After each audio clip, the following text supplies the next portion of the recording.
এটার অনেকগুলি কারণ আমি খুঁজে পেয়েছি।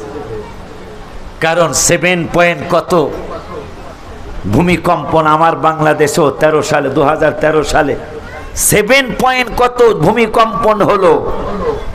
মাশাআল্লাহ নড়ছে টড়ছে, কিন্তু আমার দেশটা পড়ে নাই। সেই 7 পয়েন্ট কত মাত্রার ভূমিকম্পন হলো তুরস্কে, সারাটা দেশ তছনছ হয়ে গেল। কিন্তু আমার দেশেও কিন্তু 7 পয়েন্ট কত ভূমিকম্পন হলো, দেশটা নড়ছে টড়ছে, নড়াচড়া করেছে, কিন্তু পড়ে নাই। কারণ কি? এই দেশে আশুরা পালন হয়। আসতে বললে মানাবে না, একটু জোরে বলতে হবে। আমার এই দেশে মহরম পালন হয়। আমার এই দেশ নড়ে চড়ে কিন্তু পড়ে না। আমার মন বলছে যতদিন বেঁচে আছি, আল্লাহ যতদিন রাখবে মনে হয় এভাবেই চলতে থাকবে, নড়বে কিন্তু পড়বে না ইনশাআল্লাহ। কারণ এই দেশে ঈদে মিলাদুন্নবীর জুলুস হয়। এই দেশটা ঈদে মিলাদুন্নবী সাল্লাল্লাহু আলাইহি ওয়াসাল্লামের জুলুস হয়, যার কারণে ভূমিকম্পন হয়, নড়ে চড়ে কিন্তু পড়ে না, মারহাবা হয় না। দেখছেন, আমার এই দেশে মেরাজুন নবী সাল্লাল্লাহু আলাইহি ওয়াসাল্লাম পালিত হয়। আমার এই দেশে ফাতিহা ইয়াজদাহুম পালন হয়। আমার এই দেশে আখেরি সাহার সোমবার পালন হয়।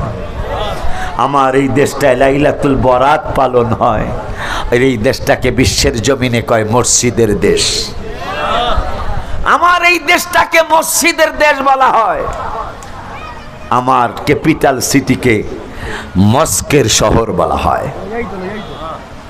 আমার এই দেশটাকে, দেশের রাজধানীকে পৃথিবীর মসজিদের শহর বলা হয়, যার কারণে দেশটা নড়ে কিন্তু পড়ে না। এই দেশে হাজারো হাজারো ওলি আল্লাহ, হাজারো হাজারো ওলি আল্লাহ, আপনি শুনলে আশ্চর্য হবেন। আমার দেশ এটা এমন একটা দেশ, খুশি লাগে।